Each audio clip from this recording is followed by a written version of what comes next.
What's up, everybody? It's Dylan with One Shot Escapades, and today I'm going to talk about how to make a D&D campaign go from level 1 to level 20. I know you can do it because I've done it. Alright, so let's get started. The way that I've best found to outline my campaigns to go from level 1 to 20 is to kind of break it down into seasons like a TV show, where in a TV show each character has their own story arc, each season has a story arc, and then ultimately the whole show, or in our case a campaign, has an overarching story arc. And so I like to think of breaking all of my level 1 to 20 campaigns into 4 seasons or 4 parts. So let's go ahead and dive into those 4 parts. Okay, part 1. Typically this goes from level 1 to 5.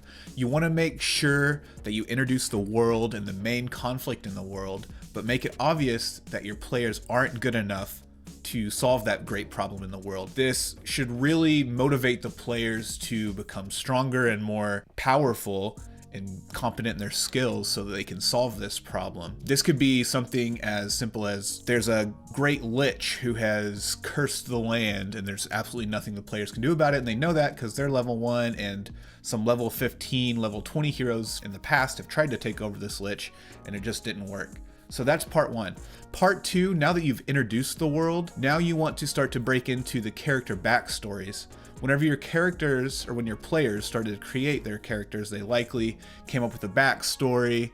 I'm a rogue, was part of this thieves guild, or I was cleric and I served this temple, but the temple was burned down. So how to make your backstories tie into your main story, make your character backstories tie into your main story, might be this rogue left his thieves guild, and this thieves guild finds the players in town and is accusing the player of stealing something from them in the past, and it turns out this thieves guild owes this item that the player stole to the Lich King. That's one way. Maybe the Lich King is actually a dragon, and that's maybe a twist you put later, and a dragon has taken over the player's hometowns, and then you turn an adventure into liberating the town from the dragon, and again, you want to make sure that ties into the main campaign. Okay, so after that we've got part 3. Once your players start to get a little higher level, they've learned about each other's backstories, they've even maybe resolved some parts of their backstories, you really want to raise the stakes.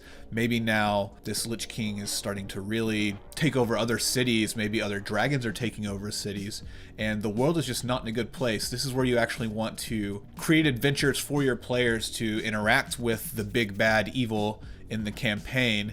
Maybe this is where kind of a final showdown type of thing happens in part 3. And after part 3, after your players have either successfully saved the world or successfully failed at saving the world, now's where you want to tie up any loose ends. Maybe your characters have really made some NPCs mad, maybe your characters have really upset some towns, maybe your characters saved some towns and the town people never got to thank them.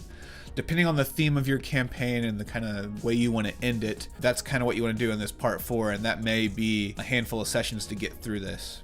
Alright, well that's it for this video. I hope that was helpful. If you find this kind of content helpful or you enjoy listening to D&D type content, go ahead and subscribe to us. We do a monthly podcast where we play a random D&D module from around the internet somewhere. And then we also do random content like this, helping dungeon masters and game masters better their game.